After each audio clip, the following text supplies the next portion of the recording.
Welcome back to another episode. Today we'll be discussing cryptids that come from folklore. When it comes to these creatures, their stories have been told for hundreds of years, being passed on from generation to generation until we still have people believing in them today. It can be hard to not believe a family member or someone you know very closely. Sightings of these creatures can be explained in a number of ways. Thinking that a creature is out there can put an image into someone's mind. This in turn can make their mind play tricks on them so that they think they are seeing the creature. It is also possible that the creature is just really another animal that resides in the area.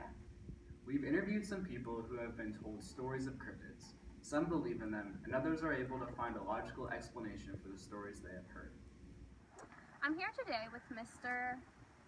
Gary. So, Mr. Gary, I know that there are a lot of animals in the world that have a lot of folklore surrounding them, and that you know one about the Folklore Cryptids. Can you tell me a little bit about that?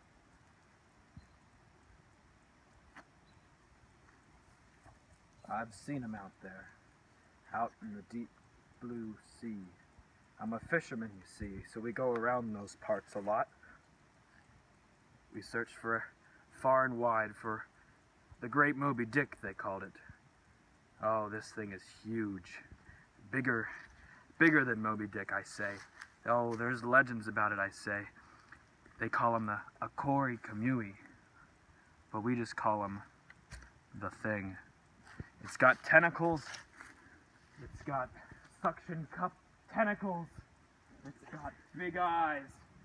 Oh, it comes for you in the night. Yeah, it does. We're out there days on days feeling lonely, cold and deserted. But it's out there waiting for you. The Folklore Cryptids. The Folklore Cryptids is a great example of possibly seeing something that isn't there. If people are being told this story and then going out in the water, it's likely that they'll be spooked easily from anything that they see and think that it is the Folklore Cryptids. That is true of the next creature as well. So Keanu, I heard you recently got back from Ireland. Yeah, I was taking some sweet pics there. Can you tell me about any of the experiences you had while you were there? There was one that was pretty scary. I was down by this river, sitting on the bank taking, some sweet frames, and all of a sudden this big dog fish thing erupts out of the water, and all of a sudden I'm soaking wet. And my first thought was like, whoa. And then it tried to get me with its big tail, so I ran away. But then it followed me, and I was like, whoa! So I was running faster. I took some sweet pics though, so it was worth it. Our imaginative friend here is, of course, speaking of the durku, which translates to waterhound. This creature is otter-like in appearance and is seen in several places throughout Ireland. People have been seeing the creature for centuries, and there have been even gravestones marked that people have died from the waterhound's attack. The story has been passed down, which makes the power of suggestion very strong. This is the case with the next creature as well. So Reeves, can you tell me a little bit about the group slang? Well, my mom believes in it. I don't believe in it. I only believe in things I can see. But it's really scary. It's a snake with like an elephant's head. Like, I can't even imagine like seeing one of those. Like who comes up with this stuff? The legend of the Groot slang actually dates back millions of years.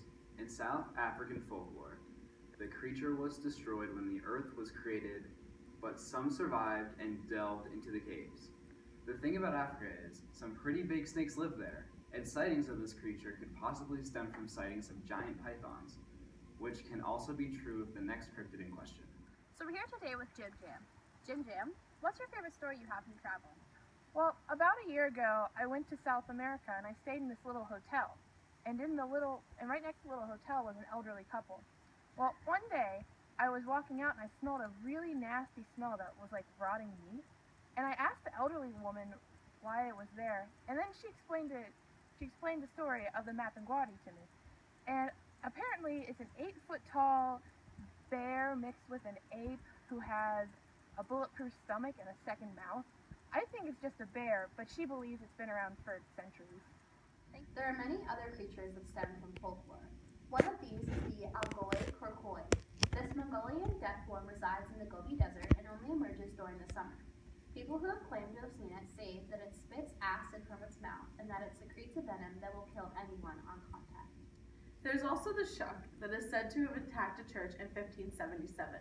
Now, the shuck is just a giant black dog and was probably just that, a big black dog. Folklore is the reason that stories of these creatures still exist, and also the reason that people still believe in them. It's hard to tell the truth about a story that originated hundreds of years ago, so some people think that they'd rather be safe and look out for these creatures than be sorry and get attacked by them.